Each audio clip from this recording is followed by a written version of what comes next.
Hi, everyone. Welcome to Take Two. My name is Michelle Scamine, and today I'm super happy to be here with none other than Adrian Ping. Adrian is someone I've had the privilege of working with for many years, also the privilege of calling a dear friend. Adrian, my apologies. You have had to reset far too many passwords for me.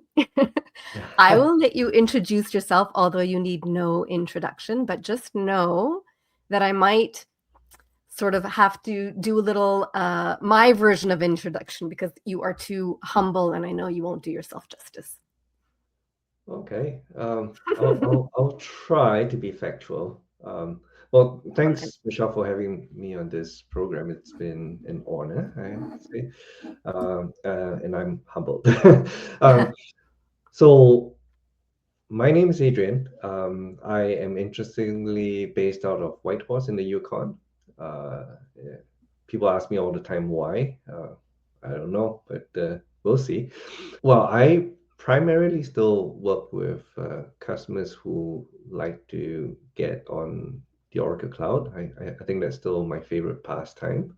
I like very much to help uh, people use AI in a useful way.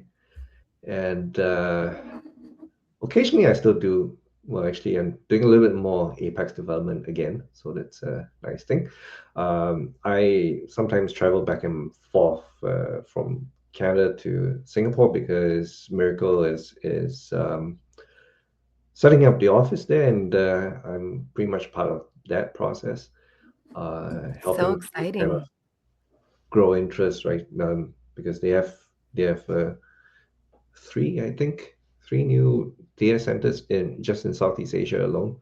So it's cool, man. Not Miracle, Oracle. Oracle, of course. Oracle, yes. If only I just Miracle wanted to had data clarify. centers. Although if Miracle had three data centers, I'd be like, wow, I need to catch up with Helly.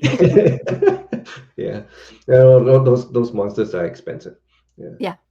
Um, so I knew you wouldn't do yourself justice. You are also a dedicated blogger. You're an Oracle ACE director, and you've mentored many people in the Apex in the Oracle community. So me being one of them. So thank you so much for all the work you do there. You're also a great photographer, and you take wonderful photos of the amazing aurora borealis you get out there. And you amazingly managed to work at 18 degrees in your house. So kudos. Yeah, and I might get fired for saying this, but Finland is not the only place you can see the aurora. That there is Yeah, Canada. Yeah. Just yeah. putting I it. have to get up. I have to get up there once. Um, Adrian, when I reached out and asked you to join me on Take Two, I sort of had a few different topics in mind, and I asked you what you would like to speak about. You said poetry. Mhm.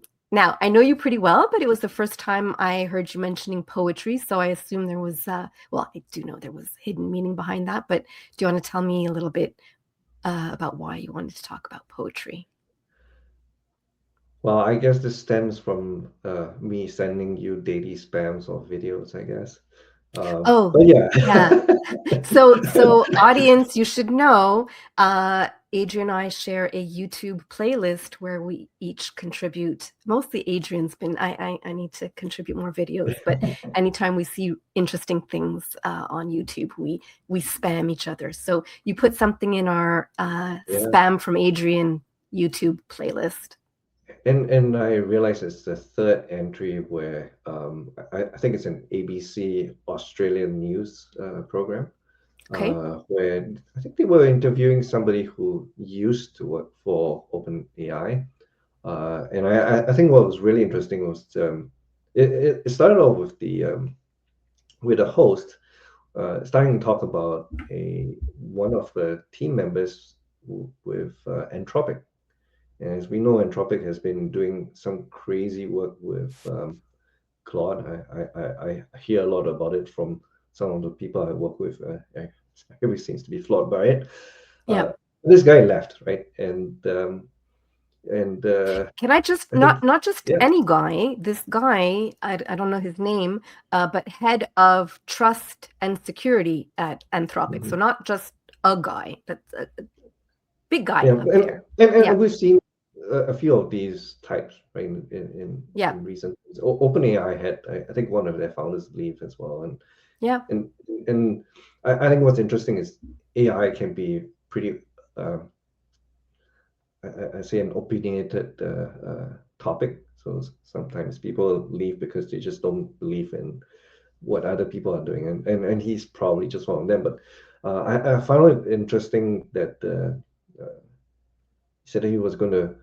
I think he went to do off to do a degree in poetry, yeah, uh, and then this lady who they were interviewing with, and I think she used to be a researcher, I think, with OpenAI, and I think she's based out of Australia. But she left, I think, because she had some apprehension about this rumor that ChatGPT was going to have ads, right? They would be, and I think that just reminds us of how things are with what happened with social media, basically, how it can be used to steer some kind of opinions and stuff like that. And I think everybody's kind of familiar. Every time we work with these LLMs, when we have conversations with them, uh, we actually do it, even though we're told not to. We develop some sort of like a relationship, a trust with this machine. yeah, And I think if we're not thoughtful enough, um, we can be manipulated. And if there is commercial interest, then, well, somebody could be paying somebody to lead people to certain directions, right? yeah. And I think that's a scary time. So both, and there's been a lot in the news about this sort of doom and gloom about, and the Anthropic guy was literally saying the world is in peril. Um, so I think we all have to be mindful. If you look at what, like you say, social media, we're only now starting to realize, right, the impact that social media has on us, certainly on the youth.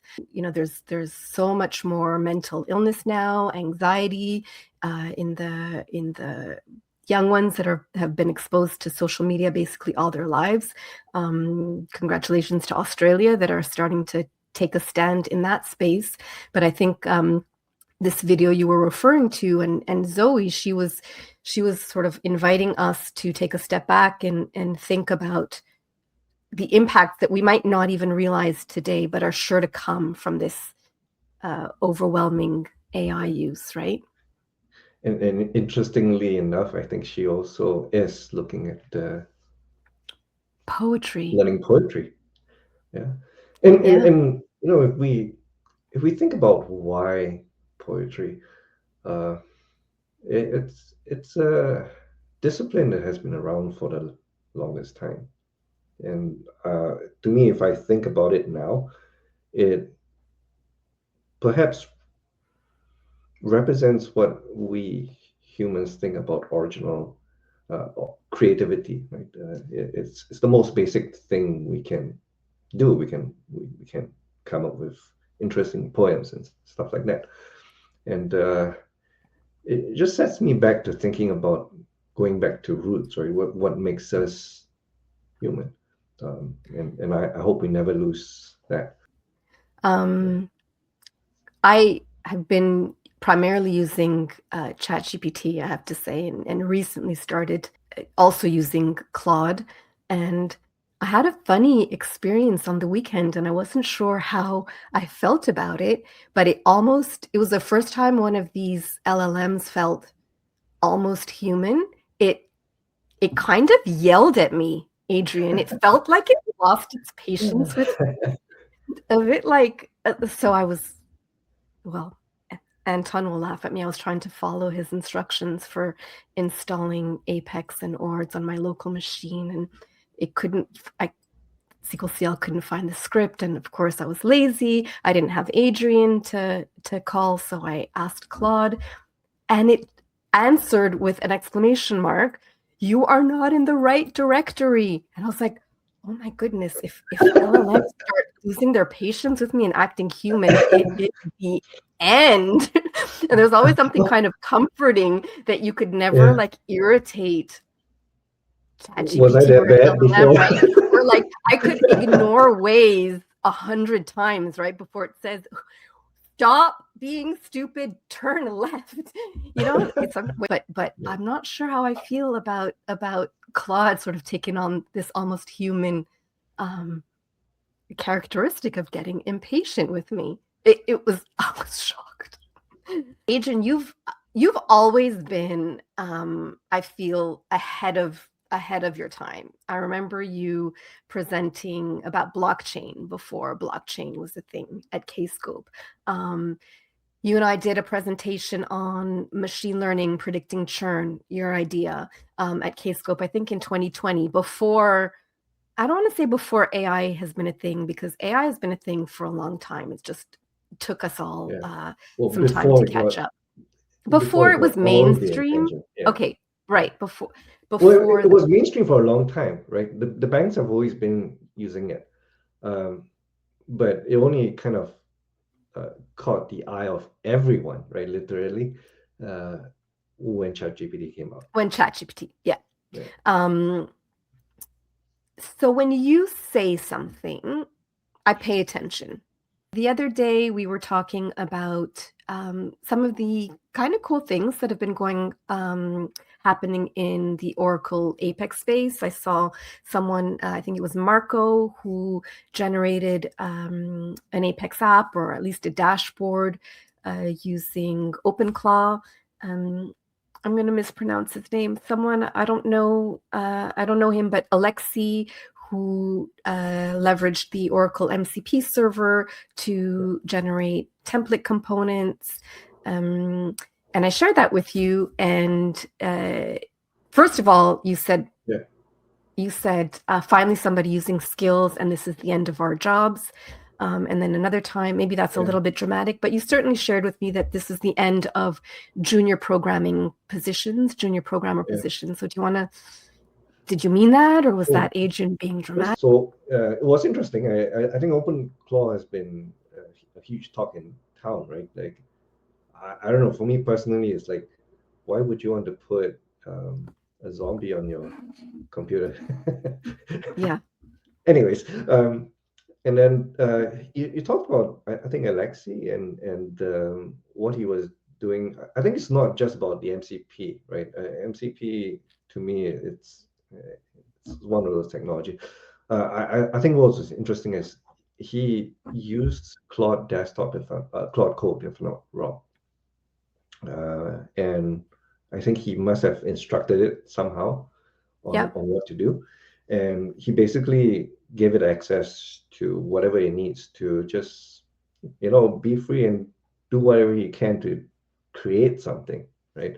And I think you mentioned about skills, and if you ask me for 2025, I know a lot of people were like crazy over agents, they were crazy over MCP.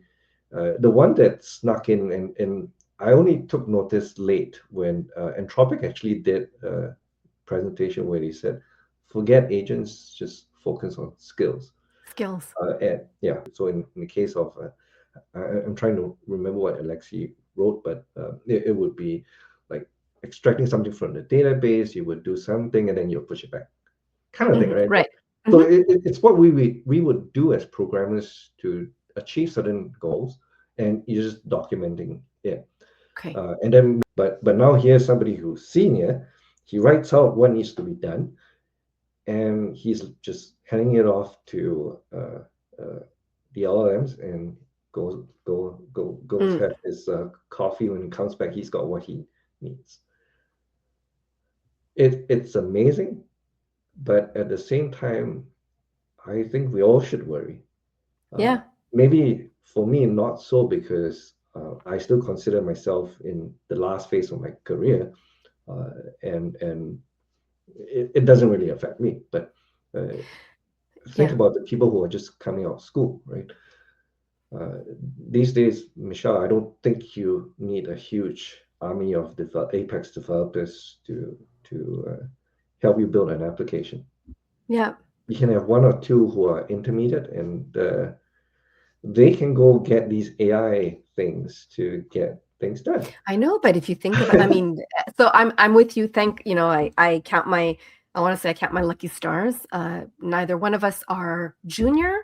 We have other skills. Hopefully, we bring to the table. But the people who are just starting out their careers, I'm sure they're going to have to demonstrate all sorts of other skills. And then if we have no juniors entering the market, where are we going to get the intermediates and the seniors? Yeah. But anyway, I'm gonna take your word for it, and as always, and take a look or pay attention to skills. You said that was the 2025. Is it not the word of 2026? No, it's still. I don't know. Well, we'll I see. don't know what's coming. 2026. Yeah. Hopefully, we'll finally see Apex Lang.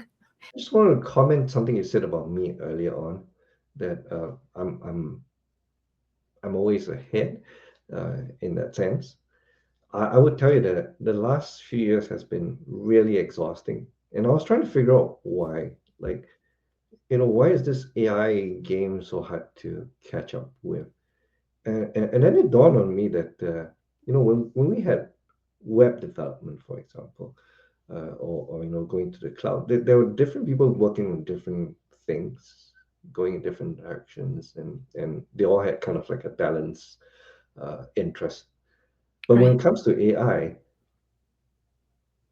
everyone's interested in it, because Mm-hmm. I don't know if are we looking for just the next big thing, and that's the only thing we can come up with.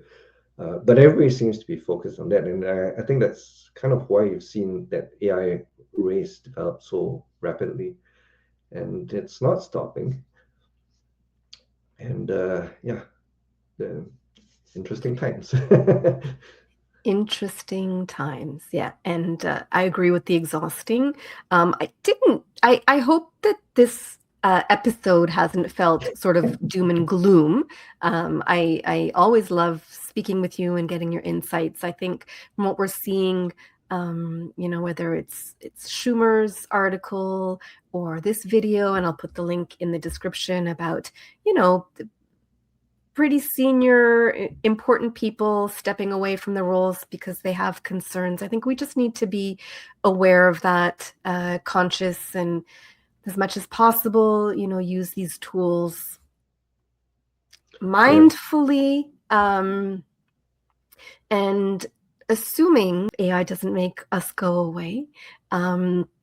We both have sessions accepted for Kscope, so I do hope to see you in Colorado. Although, and it might be too soon, following Canada's loss in hockey. Yeah, I know you told me not to mention it. It's too yeah, soon, but I have to. It's just the wounds are still fresh. We might be reevaluating our desire to travel. No, I'm just kidding. yeah. Um, And- um, so, Adrian, thank you so much for joining me today. Always such a pleasure. And stay warm. Maybe turn your heating up a degree or Well, two. the robots don't function as well this high up, so it's too cold for them. All right. There's another reason for me to move up there. At least come visit you. No robots. Yeah, well, looking forward. And yeah, I'll see you in June. See you in June. Hey, thanks everyone for tuning in. Bye. Thanks again. Bye. Thanks.